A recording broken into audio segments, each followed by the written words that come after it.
Okay, let's take it that way कि अगर हम ये समझते हैं कि 250 पे 250 हो सकता है, लेट्स पुट दिस वे कि यहाँ पे 250 पे 250 हो सकता है, यहाँ पे 225 से 230 भी हुआ है, वाकड़े में हुआ है। लेट्स से कि यहाँ पे अगर विकेट थोड़ी अहमदाबाद की ग्रिप कर रही हो, स्पिनर को थोड़ी फेवरेबल हो, तो 200 होता है स्कोर, या 170 प्लस 75 प्लस होता है। सेफ स्कोर यहाँ पे 200 प्लस ही है, ये डिटरमिनेट होगी बात। आप अगर क्या न्यूजीलैंड टॉस जीत के बैटिंग करके 250 लगाता है इनको, या इंडिया के ऊपर 225 टांगता है स्कोर बोर्ड पे? अगर वो करता है तो obviously India is going to be much under pressure. ये बात कही कि आमिर ने कहा कि आप मुझे गलत साबित कर दो कि मैं कह रहा हूं इंडिया वर्ल्ड कप जीतेगा। वो आमिर ने कहा कि इंडिया सेमीफाइनल में नहीं पहुंचेगा, वो पहुंच गया। आमिर ने कहा फाइनल में नहीं पहुंचेगा, वो नहीं पहुंचेगा। आमिर कह रहे हैं इंडिया वर्ल्ड कप जीतेगा। अब इंडिया मुझे ये गलत साबित कर दो। मुझे लग रहा है इंडिया फाइनल में है, लेकिन इंडियन एक भी बैटर नहीं है यहाँ पे। बिल्कुल ऐसे ही है। और लेकिन मैच विनिंग नॉक, छोटे छोटे स्कोर जो है, संजू के अलावा बाकी किसी बैटर ने इतने बड़े स्कोर किए नहीं हुए। तो वो भी 3 मैच खेला हुआ है। अगर वो पूरा टूर्नामेंट खेलता है जैसे फॉर्म नजर आई है, तो शायद साहबजादा फरहान के साथ लगा होता, विराट कोहली के रिकॉर्ड तोड़ देता। चक्रवर्ती के बारे में ये कह रहे हैं कि इंडिया सोच रहा है कि उसको ड्रॉप करके कुलदीप यादव को खिलाए, लेकिन शायद मुश्किल है इसलिए कि एक थोड़ा मिस्ट्री एलिमेंट रखता है। अब ये बात भी तो बिल्कुल साबित हो चुकी है एज अ डे लाइट कि वो भी बड़ा तगड़ा आएंगे इनके ऊपर। बट आई से दिस के आई थिंक, मुझे लगता है कि knowing the recent past of New Zealand जो अभी जीत के गई यहाँ से, शायद वो बॉक डाउन हो सकती है इंडिया के सामने। But India also has a pressure of 1.5 billion people. You know, ये यहाँ पे मैच हार भी चुके हुए हैं और ऑस्ट्रेलिया से वर्ल्ड कप एक हार भी चुके हैं। But you know, it's be lot more pressure on the both side. But I think India I can see as a winner out of this whole thing. But for cricket sake I think it's a high time, I think New Zealand should win this world cup. इस tournament में overall ICC ने एक balance रखा है कि बहुत ज्यादा batting oriented pitches नहीं हुए, बहुत ज्यादा बॉलिंग ओरिएंटेड पिच नहीं हुए। अब फाइनल के लिए कह रहे हैं कि जो पिच बनाई है वो रेड और ब्लैक सॉइल का कॉम्बिनेशन है। 200 पार स्कोर है, इसलिए कि जब 1,20,000 1,30,000 क्राउड होगा तो ये नहीं देखना चाहेंगे कि 90 पे एक टीम आउट हो गई या 110 रन पे आउट हो गई। वो चाहेंगे कि 200 पे 200 रन बने। कुमार यादव ने क्या बोला कि बड़ी जबरदस्त विकेट है ये, ठीक है, बड़ी अच्छी विकेट लगी। तो कल ही के मैच में क्यों बनी? तो इसका मतलब ये है कि हम फाइनल में भी ऐसी विकेट देखेंगे। बिल्कुल ऐसी जी, गुजरात में ऐसी मतलब फिर वैसी विकेट होगी। नरेंद्र मोदी स्टेडियम बाकियों में फंसते हैं, फिर बाकियों में फंसते हैं। नहीं, आप देखें हर मैच के अंदर बॉल कहीं ना कहीं ब्रेक हुआ है। यहाँ कुछ भी नहीं। श्रीलंका या इंडिया के मैच में अब देखें ब्रेक हुआ है, ठीक है ना। तो क्या इंडिया वाले अपने नहीं, इंडिया वाले क्या अपने इस सेमीफाइनल के अलावा हर मैच में फंसे नहीं है? इनको एक चीज ये जरूर है कि कोई पिच नहीं बनी है। जो जिस वेन्यू की पिच थी, स्पेशलिटी थी, उसके अराउंड ही पिचेस जो है वो बनी है। कोई ये नहीं कह सकता कि जी किसी टीम को फेवर मिली, किसी को नहीं मिली, क्योंकि वेन्यू सब जगह पे कामी आप भी खेले हैं और आपको भी ये मतलब फेयर चांस था हर टीम के लिए। बिल्कुल ऐसे ही है। और आप देख लें पूरा टूर्नामेंट पिचेस बैलेंस बनी है। बॉलर्स के लिए भी हेल्प थी, बैटर्स के लिए भी। जो अच्छा खेलता था, जो मेंटली स्ट्रांग, टेक्निक जिसकी अच्छी थी, वो भी रन्स करता रहा। तो मेरे ख्याल से ये वर्ल्ड कप मैंने ऑनेस्टली बताऊं बड़ा एंजॉय किया। बॉलर्स की भी बॉलिंग, बैटर्स की भी बैटिंग जो हुई है, वो ऐसे ही टूर्नामेंट ऐसी पिचेस ही बननी चाहिए। स्पिनर्स ने मुश्किल नहीं डाली, तो फिर कल कैसे पूरी प्योर बैटिंग विकेट बन गई? जब इस किस्म की बैटिंग विकेट बनेगी तो भाईजान शक्को शुबात तो आपके ऊपर आने ही आने। Let's just one last thing, New Zealand को क्या ऐसी 2 से 3 चीजें आउट स्मार्ट करने के लिए इंडिया को करनी चाहिए, स्टार्टिंग फ्रॉम यू? देखिए, अगर उनको पहले बैटिंग देता है, हाँ, ठीक है, तो भाई इतने रन नहीं होने चाहिए। इतने रन नहीं होने चाहिए। संजू सैमसन एक बहुत इंपॉर्टेंट विकेट है। खाली संजू सैमसन नहीं है। देखिए आजकल अभिषेक अगर है तो वो डिलीवर नहीं कर रहा, संजू पे बहुत डिपेंडेंट है। देखिए मैम क्या समझती हैं, इंडिया और न्यूजीलैंड का मैच कौन जीतेगा? ये अल्लाह करे न्यूजीलैंड जीत ही जाए। आप न्यूजीलैंड को सपोर्ट कर रहे हैं? इंशाल्लाह New Zealand. As a cricket fan कर रहे हैं या एज अ पाकिस्तान इंडिया के खिलाफ होकर कर रहे हैं? नहीं, as a cricket fan. New Zealand trophy deserve करता है। हां जी, न्यूजीलैंड साउथ अफ्रीका के दुआ गो थे। ठीक है, ठीक है, पाकिस्तान तो बाहर हो गया था। हम तो हमेशा ही बाहर होते हैं, ठीक है। तो इंशाल्लाह उम्मीद है कि न्यूजीलैंड जीतेगा। आई थिंक इंडिया ही जीतेगा। इंडिया जीतेगा, क्या वजह है? क्योंकि वो बहुत अच्छा प्ले करते हैं। ठीक है। सूर्य कुमार आपका उस तरह से परफॉर्म नहीं करके आया। तिलक वर्मा छोटे मोटे रन्स किए, जितने भी है ना, कोई मैच विनर नहीं नजर। आपको ऐसा नहीं लग रहा कि क्योंकि संजू सैमसन किसी को करने नहीं दे रहा तो बाकी नहीं कर रहे? बाकी नहीं कर रहे, वही कर रहा है। पिछला मैच बॉल नहीं बच रही ना किसी और के पास। नहीं सर, देखिए आप हर मैच में देखिए, हर मैच में किसी मैच 2 मैच में संजू सैमसन ने किया, ठीक है, एक मैच में जो है वो ईशान किशन ने कर दिया पाकिस्तान के खिलाफ था ना। एक मैच में सूर्य कुमार यादव ने 80-85 रन की इनिंग खेल दी। ठीक है, एक एक कर रहे हैं, लेकिन हम ये नहीं कह सकते कि अभिषेक शर्मा जो है रन नहीं करेगा। क्या पता कल रन कर दे, क्या पता फाइनल में रन कर दे, कुछ भी हो सकता। नहीं, ओ वो बड़ी नहीं, ऐसा नहीं हो सकता। क्यों? अगर आप ऊपर से तिलक वर्मा से ओपन करवा लें नहीं। और आप उसको ना खिलाएं, नहीं, वो जिस तरह यू खेलता है गोइंग ना, फॉर वन एक्स्ट्रा बॉलर?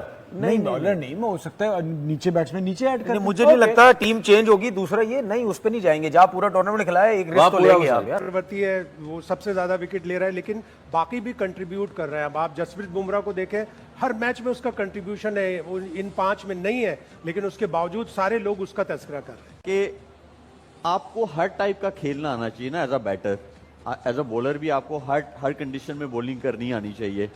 तो ये जितने टोटल्स बने हुए हैं, ये मेरे ख्याल में वेन्यू आपको अलाउ करता है एज अ बैटर कि आप जो है अपने गेयर्स उस तरह चेंज करें, वरना सेमीफाइनल बहुत बड़ा मैच होता है और वहां पे ऐसे नहीं होता कि आप आओ और बल्ले घुमाने शुरू कर दो। बिल्कुल ऐसे ही है। सईद भाई, चौथा मौका है जी ये जो इंडिया और न्यूजीलैंड है, मतलब मुकाबले होंगे किसी भी आईसीसी इवेंट के फाइनल में। और नाजरीन के लिए भी, ज़ाहिर आपको तो इल्म होगा, लेकिन नाजरीन के लिए हम बताना चाहेंगे कि 2000 में खेले गए आईसीसी नॉकआउट में और 2021 में वर्ल्ड टेस्ट चैंपियनशिप के फाइनल में न्यूजीलैंड ने फतह हासिल की थी, जबकि दोनों टीमें जो है चैंपियंस ट्रॉफी में 2025 में यानी पिछले साल ही फाइनल में मतलब मुकाबला थी और वहां जो है वो भारत जीता था। तो आप भी जैसे कहते हैं मुकाबला जो है वो बराबरी का, टक्कर का मुकाबला है परसों जो होने जा रहा है मैच दोनों का। अब बिल्कुल देखें, वही बात के टॉस के ऊपर फिर दोबारा बात आएगी। तो थोड़ा सा एडवांटेज है इंडिया को हमें होम क्राउड का या होम ग्राउंड्स का या होम अदर्स का या होम कमेटी का या होम काउंसिल का। वो जो एडवांटेज है वो टॉस पे खत्म होगा। अच्छा, लेकिन एक और न्यूजीलैंड जीतता है। अच्छा, टॉस में सिर्फ या टॉस दूर फेंकने में भी? अरे वो तो फिर आपको पता है, वो इतना छोटे छोटे काम तो आराम से कर लेते हैं। चलता है, होता है, चलता है। वो इतने बड़े एज ना लगने पे भी आउट ले लेते हैं, तो कुछ भी नहीं है ना। उन्होंने अपनी फिल्मों में ये थ्योरी पेश की थी ना कि बड़े बड़े शहरों में छोटे छोटे टॉस के मसाइल होते हैं। अच्छा, वैसे T20 वर्ल्ड कप में 3-0 से बढ़तरी है न्यूजीलैंड को इंडिया पर। जी बिल्कुल, मैं उसी पे तो कह रहा हूँ कि एडवांटेज जो है ना मैच बराबरी का है। एडवांटेज सिर्फ टॉस का है।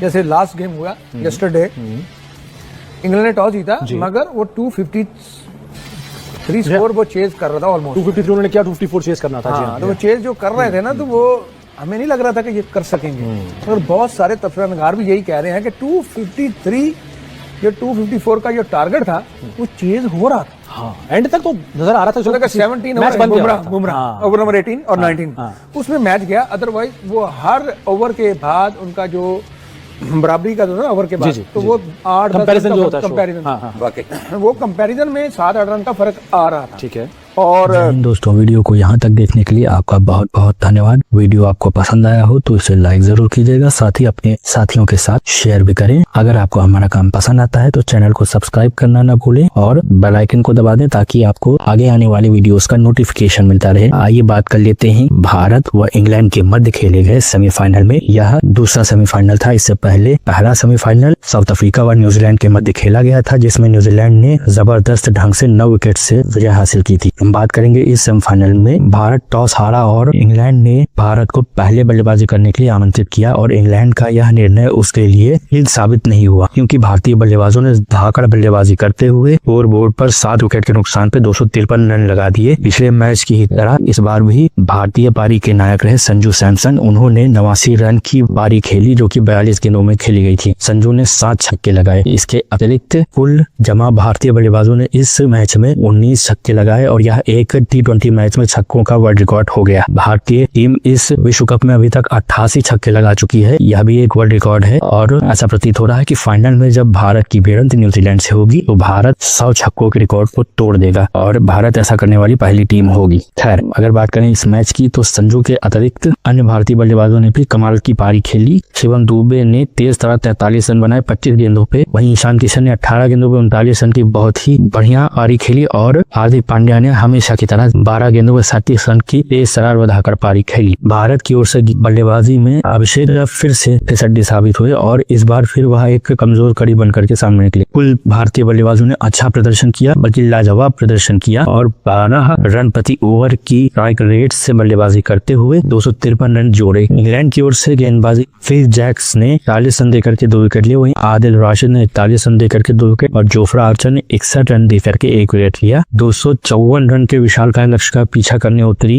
इंग्लैंड की शुरुआत ठीक नहीं रही। उन्होंने पहले ही ओवर में अपना बहुमूल्य विकेट गवा दिया और फिर कुछ निरंतर अंतराल पे उनके 4 विकेट गिर गए। तो ऐसा लग रहा था कि अब इंग्लैंड ज्यादा देर टिक नहीं पाएगी, लेकिन इंग्लैंड भी कम नहीं थी और वह भी यह बता चुकी थी कि हम यहाँ इस टाइटल को जीतने के लिए उतरे हैं। और इंग्लैंड के बल्लेबाजों ने जेकब वेल्ट के नेतृत्व में जिन्होंने इस मैच में शतक लगाया, उन्होंने 48 गेंदों पर 105 रन की जबरदस्त पारी खेली और विल जैक्स के साथ मिलकर के 50 रन से अधिक की साझेदारी की। विल जैक्स ने 20 गेंदों पर 35 रन बनाए, जॉश बटलर ने 17 गेंदों पर 25 रन और जोफ्रा आर्चर ने 4 गेंदों पर 19 रन बना करके नाबाद है। परंतु इतना जबरदस्त प्रदर्शन करने के बाद भी इंग्लैंड की टीम 7 रन से पराजित हो गई। हालांकि यह मैच काफी ज्यादा नजदीक आ चुका था और एक समय तो ऐसा लग रहा था कि इंग्लैंड भारतीय स्कोर को पार कर जाएगी, पर अंत में 16वें व 18वें ओवर में जसप्रीत बुमराह ने यह सिद्ध कर दिया कि वो एक पूरी सदी के सबसे श्रेष्ठ गेंदबाज क्यों माने जाते हैं। जसप्रीत ने 12 गेंदों पर मात्र 13 रन दिए और इसमें केवल एक ही शॉट शामिल था, यानी 11 गेंद उन्होंने 1 रन या 0 यानी कि डॉट डाली। और इन्हीं 2 ओवरों के कारण एक समय इंग्लैंड जो भारत की बल्लेबाजी औसत से आगे चल रही थी वह पिछड़ गई और 7 रन से उसे पराजित होना पड़ा। यहाँ तक कि मैन ऑफ द मैच रहे संजू सैमसन ने भी प्रेस कॉन्फ्रेंस में ये कहा कि इस मैच के असली हकदार जसप्रीत बुमराह है, क्योंकि उन्होंने जबरदस्त प्रदर्शन करते हुए भारत को जीत दिलाई। भारत फाइनल में जा चुका है और अब देखना होगा कि फाइनल में भारत टाइटल जीतता है या नहीं। यहाँ पर उसका मुकाबला न्यूजीलैंड से होना है, जिसने साउथ अफ्रीका को एक तरफा मैच में सेमीफाइनल में पराजित किया है। आपका बहुत बहुत धन्यवाद। अगर आपको वीडियो पसंद आया हो तो इसे लाइक अवश्य करें।